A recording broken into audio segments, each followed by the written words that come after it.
I'd very much like to welcome Thank you. Joshua Travis Brown, who is an assistant professor of entrepreneurial leadership in education at Johns Hopkins University in Baltimore, and he has expertise in public policy and organizational theory. And his new book, Capitalizing on College, examines how economic policies impact on US colleges during a current financial crisis. I think it's a topic that will resonate with many of us in the UK and elsewhere.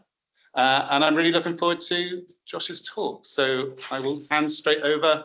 Josh is going to talk for 30, 40 minutes, Yep. And then we'll have time for some questions. So thank you. It's nice to join you all here. Thanks for welcoming me. It's nice to join everybody online as well. Thank you for welcoming me. Let me start out by mentioning this. If you, Giovanna, if you could kick over to the next slide. You know, a number of years back, Amazon became very well known for a phenomenon that occurred in the early 2000s that you can actually see on their stock chart. And if you take a peek at the chart, what you're going to see around 2010 is an elbow. And you're going to start to see the stock sort of escalate. And then at around 2015, you're just going to see some exponential growth. What happened here is what I call the power of the periphery. What's going on here is that Amazon is just a bookstore for a good 10, 20 years. And all of a sudden around 2010, where you see that elbow happen, Bezos has this idea of generating an e-commerce platform, which we know today is AWS. Well, in 2015, they disclosed that basically this has been going on for about 6 years. They make it public, and you can see the stock spike. What happened with AWS was that the core foundation of the business, the book selling business, was only generating so much money. AWS was starting to generate profits in excess of 30, 40%. If these individuals had taken a look at the American higher education sector, they would have seen that this phenomenon had already been happening for 20 years, long before Amazon had started their practice. That's the story of capitalizing on college. The story of capitalizing on college is the various business models and strategies that American colleges in the tuition-driven sector take to survive. If you'll kick over to the next one. The story of the book happens when I go to live on 8 different universities in the United States for 1 week each. I arrive on a Sunday, set up. Sometimes I'm on campus, sometimes I'm on a hotel right next to campus. But on a Monday morning, I go through the admissions tour just as if I'm a student. And at one campus, I'm asked to sit in a golf cart and I'm handed a bag of popcorn and I'm being driven around campus by an undergraduate. On another one, I'm seated in a surround sound theater and there's a movie screen up and you can hear the bass and the adrenaline that happens as I'm trying to be lured into a sale at this specific institution. And after the tour, I would be escorted over to the president's office and we would sit down and we would talk and he would welcome me. It was always a he at these 8 institutions. And there was one particular president who, as we were sitting across from one another with a coffee table in between, he pointedly looked at me, raised his finger, and just uttered, "Son, if you ain't growing, you're gonna die." And that was the emphasis that he had said over and over again about his institution. One of the things about these schools that I didn't expect as I went in is that when they told their story of innovation, they didn't start it in the present. They said, in order to understand our growth and innovation now, we have to take you back 10 years. We have to take you back 15 years to the moment where we almost closed, the moment of crisis. And that's why I believe this book is so relevant, because of the crisis that we're in today. You see, these institutions adapted, these institutions transformed in their moment of crisis. They didn't wait for it to pass by. And it was in the moment of crisis that they decided that they were basically going to say, to hell with the norms, to hell with what the elites tell us to do. And one of the things that's really key about this, if you'll kick to the next slide, is that these institutions are tuition-driven institutions. There's two figures about colleges in the United States that are really, really important to understand. One of those is that they rely on enrollments basically to survive. And that's because 75% of the endowment wealth in the United States is held by 10% of the institutions. The other figure that's important is that elite institutions maintain about a 5 to 10% acceptance rate, which means they also have a 90 to 95% rejection rate. Right, I agree. So what I did in this book is that I went and lived on tuition-driven institutions. These aren't the Harvards, the Hopkins, the MITs. These are the institutions that the elites overlooked. So the schools that I lived on, all 8, are about educational access and educational opportunity. You see, these are the institutions that, because they took education to marginalize students, they became marginalized themselves. And that's really key. There's one individual who basically says, in their language, I could hear over and over again that they were rooted in 2 different policies. One occurred basically post-1945 in the United States, when all of the veterans are coming back from World War II. The US Congress says they're going to start the GI Bill. And what was key is the funding for these individuals went to the students as opposed directly to the institutions. The funding followed the students. So if I decide to go to UC Berkeley, that's where the money went. If I decide to go to NYU, that's where the money went. If I went to Edinburgh, that's where the money went. And that's called indirect funding, per student funding. And that's key. The other thing that happened, and about 20 years later, is that in the US with the NDEA Act, is they said, you know what? We're going to let students pay for today's education with tomorrow's money. And that was student loans. And these 2 policy innovations ultimately drive this equation that's on the screen that I heard over and over and over again among leaders, which was more students equals more money. Or as what one dean said, whenever we want to do something, we crank up enrollment. And what this does in the United States sector is that it puts all institutions in competition with one another. Whether you're nonprofit or for-profit or elite, whether you're regional or historically Black or Hispanic serving or a community college, everybody's vying for enrollments. And this is really key because in my country, it's rooted in competition. It's a very market-oriented public policy. So you'll hear me use 3 terms sort of interchangeably: market-oriented, market logic, and neoliberal.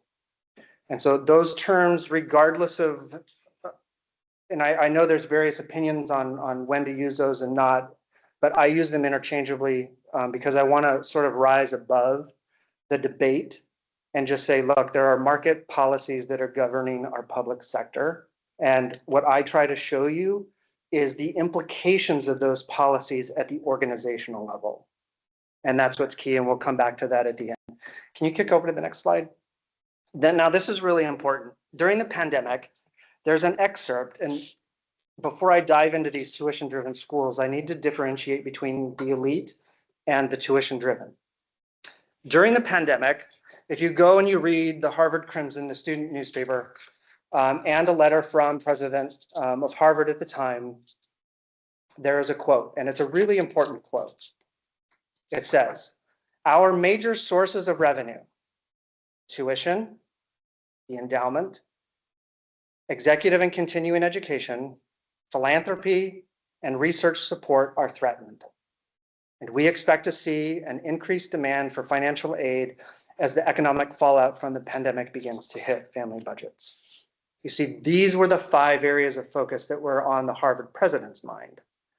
Tuition-driven institutions don't have 5, they have 1. And so from a research standpoint, what this allows you to do is that you can actually control the noise. You can go in and you can investigate a situation and say, what is it, what happened? How do these institutions respond when all they have is this one thing available to them? So that's sort of what I did here within this study. Before I dive into the actual strategies, does anybody in here, not including Ben, have an October birthday? Anybody? I'm born in November. Does anybody have a November birthday? December.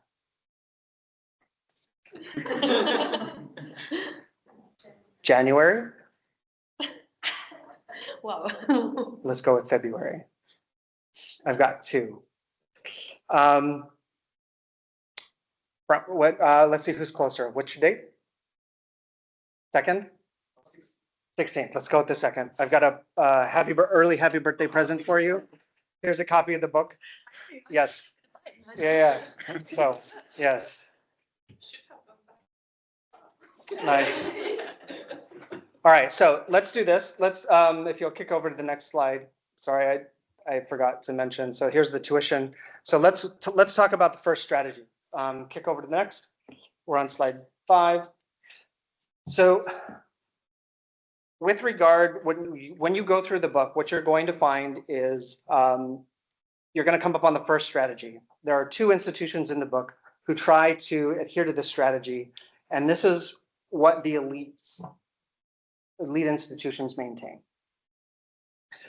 Remember the power of the periphery. The reason the power of periphery is important is because the residential model, and it stems from the Oxford tradition, right? So as everything's coming over to the United States and colleges are set up, that residential model becomes key. And it's the residential liberal arts model in the United States that never breaks even. It always has to be subsidized, always. It always comes at a loss. And so in the residential and the elite, in the traditional model, what you see is it's subsidized here by the endowment. So when I arrive on campus, the 2 institutions that I visited at the time had between $200 and $400 million in an endowment, which is generating anywhere from $10 to $25 million in revenue that they're then funneling off over to subsidize parts of their operations and or student scholarships. What happens at these institutions is, and this was the phrase that came over and over again, where they said, we expect you to come to a tradition. You see, you were expected as an 18 to 22-year-old to come to campus. You lived, whether it was at Edinburgh or wherever it was, and you absorbed the experiences of that culture and that institution. And that's how the transformation took place. What was going on at the time as I'm arriving on campus and the stories that they tell me is, and this is where the strategy started to crumble. Because of the competition in the United States, what's occurring at the time, this is 10 years ago, is that the residence halls and the facilities become very, very, very important. Because of information asymmetry, what happens is that prospective students, as they arrive onto campus to decide, should I come here? They can't make a sufficient judgment about the quality of the education. And so what they do is they look to the buildings as a signal. And a number of individuals basically said something along the lines of, if the buildings are garbage, the education's garbage, or if the buildings lack quality, the education likely lacks quality. And there was this sort of signal mentality going on here. And you see this happening at all 8 institutions, regardless of their business model. All 8 institutions spend between $400 million and $2 billion over the course of a decade to transform their institutions. These institutions that are running the traditional strategy, the reason this falls apart is because instead of funneling money into the endowment now to grow the endowment, what they're doing is over the course of a decade, They're taking this money and they're using it to build buildings. So now that revenue hold in the endowment holds constant, but they're adding square footage. And so they're raising in their expenses. And so as I arrive on campus, they're like, this model isn't working. We need something else. And they're trying to figure that out. And so what they turn to, or what they're starting to look to, is what is the second strategy in the book, which is called the pioneer strategy. The pioneer strategy, and this is where so there's three types of innovation in the book, right? Product innovation, process innovation, and business model innovation. We're talking about business model innovation here. What these individuals do, instead of saying you must come to campus, they turn that on its head. And they say, we're going to take the classroom to you. So the way this looked was, in one state, there was no community college system in the entire state. So think like further education, right? There was no vocational education in the entire state. But what that university did have, they had a board member who owned 60 different hotels throughout the state. So what they did is on Friday, Saturday, Sunday, they would set up classrooms in the conference room at the hotels, and they took the classrooms to the students. And so the students would stay not in the residence hall, they would stay in the hotels. And they would do their courses 5, 10, 20 miles from home, as opposed to traveling across the state.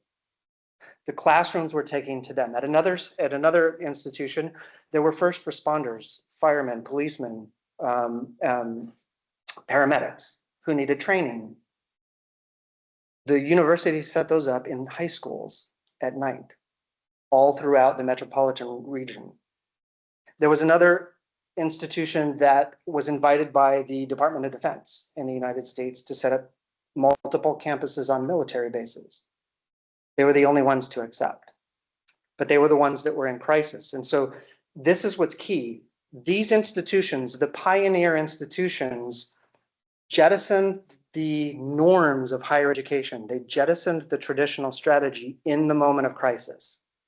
They said, we're not going to look like the other institutions. We're going to try these new models. We have to do this. We have to stay open.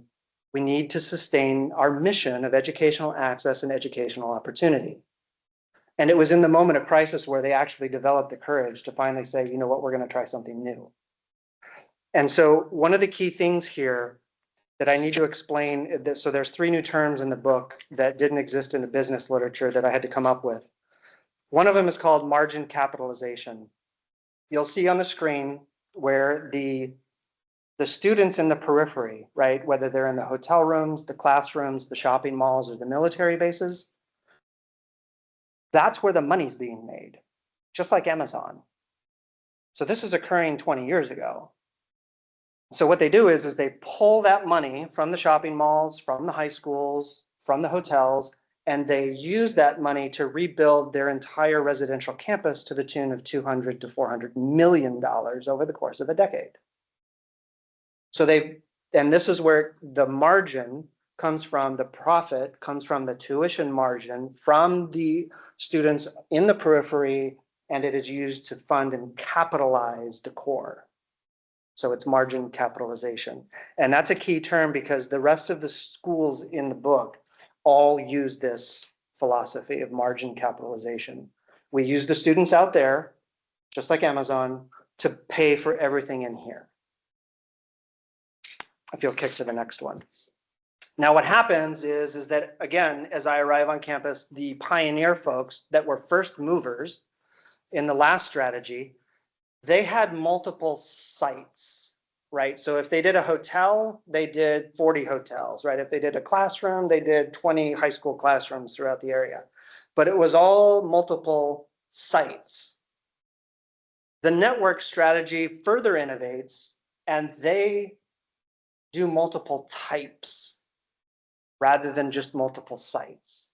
So they do international ed, they do online, they do transfer, they do adult ed, they do anything and everything. And the president of one of these institutions describes this as the tabletop model. He says, Josh, this is the tabletop model that we have here. He goes, the residential campus is the tabletop. It's what provides the legitimacy for everything that we do. He says, but my job as president is to find as many revenue generating legs as possible. And he basically says, I'm always looking for a new revenue generating leg. And he starts to say that I've got 40 or 50 different sites throughout this major metropolitan area. He says they're all pulling revenues. He goes, each one has a different tuition rate. And he says, the reason that we do this is because these revenue generating legs, they alter in their enrollment. And he says, my mentality is that I try to have like a portfolio of stocks where if this market takes a hit, this one's going to absorb that hit so that the entire thing sort of stays afloat. These individuals were very adept at creating templates. This was part of sort of their process innovation. Both of these campuses in 3 weeks could set up an international campus once they were given approval in a country. One of the presidents who basically said he had established campuses all throughout Asia and Southwest Asia and the Middle East looked at me and he said, Josh, the sun never sets on a Pepperell campus. There's always light on one of our campuses around the world. These institutions made a costly mistake. Remember, I told you the tabletop and revenue generating legs. And Ben and I were talking earlier about how there might be some university consolidations or acquisitions occurring in the UK here soon. Both of these campuses mistook another school for a leg. So as one institution looks to the south of the state and sees another Catholic, this was a Catholic school, sees another Catholic campus, they bring it in, they absorb it, and what they thought was a revenue generating leg was a second tabletop. And so in the acquisition, they didn't get a revenue generating leg. They actually needed another campus that needed more legs. And the administrators that I'm speaking with at the time are sort of stressed and freaking out because they need to sort of double the number of legs now because they're trying to keep the second campus afloat. They started to lose millions. The other was a campus that had an OPM contract that basically said, well, if we're giving 40% of the margins to this OPM, what happens if we cut the contract and we take it all ourselves? One of the vice provosts looked at me and said, basically, it went from making millions.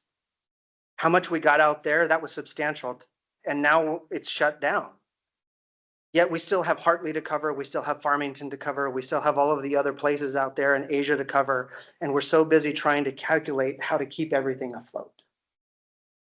They described it like flying a 747 versus a Cessna with all of the knobs and controls in central command of the cockpit.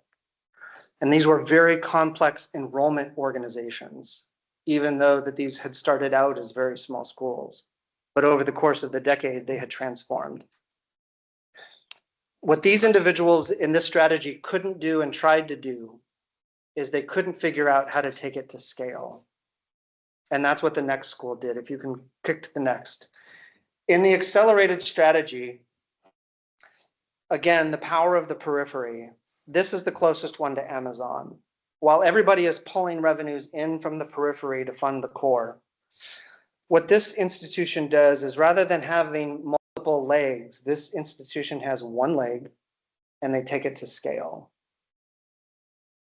They take it to scale so much that the online population eclipses the residential population by 10 to 1. And they have so much money left over that not only do they overhaul the campus to the tune of $1 billion, but they subsidize their endowment to the tune of $1 billion. So the margins that are coming off of every student, let's just say it's $1,500 per student, when you take that to scale, you can then fund your endowment and you no longer need the mega donors, you no longer need your former students to fund your endowment because you now can fund your endowment using your current students and the student loans that they are using to pay for their education. I call these individuals the new philanthropists. I am getting pushback on that. I'm still going to push back because this generation of individuals, of students, has been subsidizing much of the physical campus transformation in these institutions. And remember, much of this is because 75% of the endowment wealth in the United States is concentrated within 10% of institutions. So schools like this have to think very innovatively and entrepreneurially about, okay, if the mega donors aren't coming to here, then where are we going to fund ourselves to keep our educational access and educational opportunistic missions sustained to future generations of students? I call the red dot on your screen, I call that margin philanthropy. The blue arrow is the margin capitalization, where they're still taking the money, they're still building out their campus, but because of the leftovers, because they're making between $200 and $250 million a year in profit, they can actually build out their endowment. And so that's margin philanthropy there. If you'll kick over to the next one. As I'm on this campus, the way that they're thinking is this, and I'm in an office, and behind me on the wall is an enrollment chart of the school's enrollment, and it looks like this. And I'm asking the executive to talk to me about the elbow, and they point to this elbow here. And that was the change in the online enrollment at the institution. And as they're explaining it to me, they talk about, rather than just growing upward, taking it to scale, they talk to me about a different way of thinking. And here's the quote. The school's name in the book is called Ardmore. They say, what if Ardmore bought another school?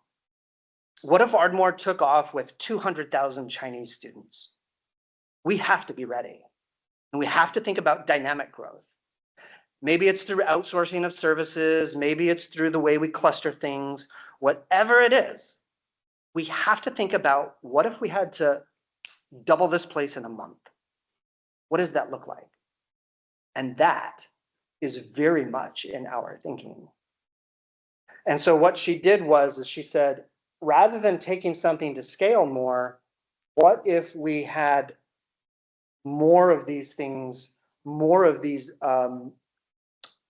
basically it was accelerated networks, where if you could take the network strategy and the accelerated strategy and combine them, and you had multiple markets that you took to scale, that was the code that they were trying to track at their institution, but they couldn't figure it out. And this was the pattern I saw over and over again, is that at each institution, everybody's trying to figure out what's the next business model innovation. Let me just sort of quickly wrap up here with these slides. If you'll kick over to the next one. The three terms in the book that are new. One, we've talked about margin capitalization, where you use the margins from tuition to fund the campus transformations. This, again, think Amazon. Margin philanthropy, this is where you still have so much left over that you can actually build out your endowment. You don't need, Bill Gates or any other mega donors anymore. And the next one is what's called, I call policy innovation.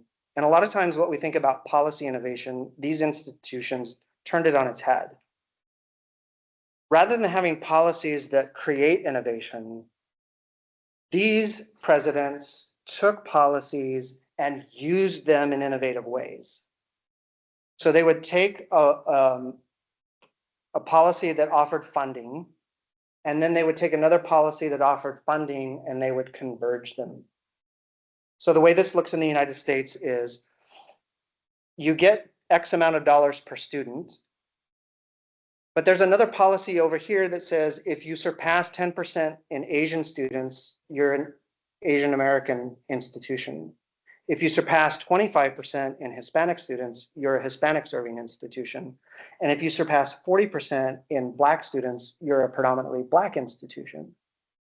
And so as you're out recruiting students, if you can figure out, if you can cross one of these thresholds, rather than just more students equal more money, there's a new equation that presidents were working toward. It's on the bottom of your screen. It's more of a specific type of student equals even more money. So there's one, and if you read the book, what you'll see is a conversation between me and a president who's trying desperately to become a Hispanic serving institution so he can get that additional $10 million. And he goes, we're this close. And he holds his fingers up to me. And they're desperately trying to get that more money. So if you can kick over to the next. So where does this leave us? So a few things. I want to talk about the elements of imbalance here, right? So the title of the talk was basically, how did these policies, strategies, and events set the stage for the present crisis in American higher education? First off, the sector has overlooked the diverse institutions. We have done a very bad job as a sector at not looking at the marginalized institutions where the innovation has been occurring. We've assumed that innovation occurs at elite institutions, and we've missed stories like these that have been occurring for 20 years before Amazon even came around. The second thing we've missed is the physical transformation in the United States at these institutions, which is 80 to 90% of the schools, has been funded by the periphery. We are using the students on the periphery to fund the residential campuses in the United States. I'll let that one sink in. And then the third is that philanthropy is concentrated among the wealthy. The wealthy are giving more money to the wealthy. And so in my mind, the both sides of the coin here is that if we're going to tackle this as a society, at least in the US, I think to deal with tuition and fees, I think you also have to deal with philanthropy, because this resource imbalance is a big reason that's driving part of the innovation within the leaders of these tuition-driven institutions. There are very few people in the United States giving to institutions like Mackenzie Scott is doing, where she is choosing to fund these marginalized institutions rather than the major institutions. And then finally, fourth, everybody's becoming tuition-driven. There's an endowment tax on the table that's going to cut into one of those revenues. The Secretary of Commerce a couple of weeks ago said that he wants to take 50% of the patent revenues of elite institutions. Indirect research costs have been shut from 60 to 15%. And even the MSI funding that I just mentioned is now on the table to be cut. The one thing that's left for everybody is the tuition that students are paying, the fees. And now everybody, whether you're Johns Hopkins and Harvard, or whether you're a local college in the central US, everybody is concerned about the enrollments. So I'll finish with this slide, if you'll kick over. What this leads me to basically ask is this. We've designed, in the US, we have designed an entire public sector on market-oriented public policy. And then it's like we're surprised to see the entire sector function like a market. It seemed strategic to me that the outcome was there. But prices run out of control, student loans have run out of control, revenue. And one of the things that's really important about this particular book, the rhetoric in the United States is, right now, if I take a public policy and I push it down to the level of the individual to give them choice, and you'll hear it, it's a really great soundbite. We're going to take this down and we want the customer to choose. We want to give the customer the ability to act in their own self-interest. That's fine. But what you didn't account for, and what I show you in the book is that when you incentivize students to act in their own self-interest, you incentivize organizations to act in their own self-interest. And what the story of capitalizing on college shows you is that self-interest looks very different depending on which school you go into. Some have a more traditional view, some have a more market view, and some have a very accelerated view of what this should look like. And if we're as a global public policy issue, as a national public policy issue, if we're going to try to get our head around our public policies and the implications of that, I think we have to get our head around what I'm calling the missing middle, where you move from the federal government level, you push it down to the individual level. But how can we structure things to deal with what I show you in the book, which is this massive variation of self-interest within the organizations themselves? So I'll stop there. Thank you very much.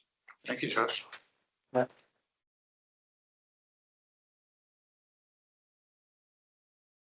That was wonderful. Thank you very much, Josh. We're just going to stop recording the session now. We'll move to